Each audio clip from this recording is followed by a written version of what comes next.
अस्सलाम वालेकुम दोस्तों, हम बचपन में जब स्कूल जाते हैं और स्कूल के ज़माने में जो किताबें पढ़ते हैं वो कहीं ना कहीं हमारी शख्सियत की बुनियाद बना देती हैं।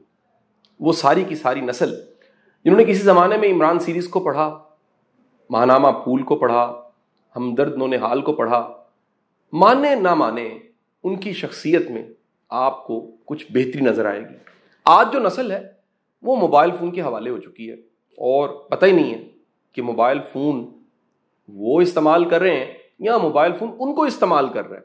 इस आर्टिफिशियल टेक्नोलॉजी की रेस ने, दौड़ ने एक अजीब काम किया। आप एक ख़राब चीज़ को सिर्फ क्लिक करते हैं, 100 ख़राब चीज़ें आपके सामने आ जाती हैं और आप उनसे नहीं बच सकते।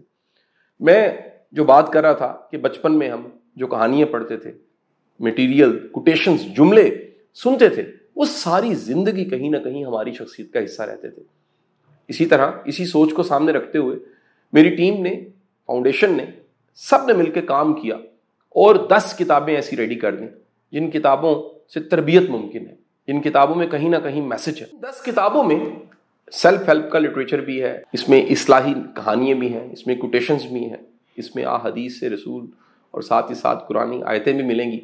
सबसे बढ़ के छोटी छोटी एक्टिविटीज़ भी हैं जिनसे भरपूर फ़ायदा उठाया जा सकता है।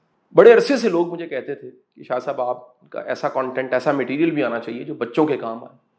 तो ये किताबें छोटे बच्चे जिनकी उम्र 8-10 साल से 14 साल के दरमियान है वो इससे भरपूर फ़ायदा उठा सकते हैं। इस किताब से टीचर्स भी फ़ायदा उठा सकते हैं, वो इसको पढ़ें, बच्चों के साथ डिस्कस करें, वालिदैन इसको पढ़ें, अपने बच्चों से डिस्कस करें और डायरेक्ट बच्चे भी इनसे भरपूर फ़ायदा उठा सकते हैं।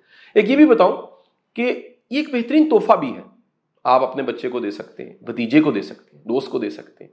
तो इन किताबों को, ये 10 किताबों के सेट को हासिल करने के लिए आप दिए गए नंबर पे राब्ता कर सकते हैं। बहुत बहुत शुक्रिया।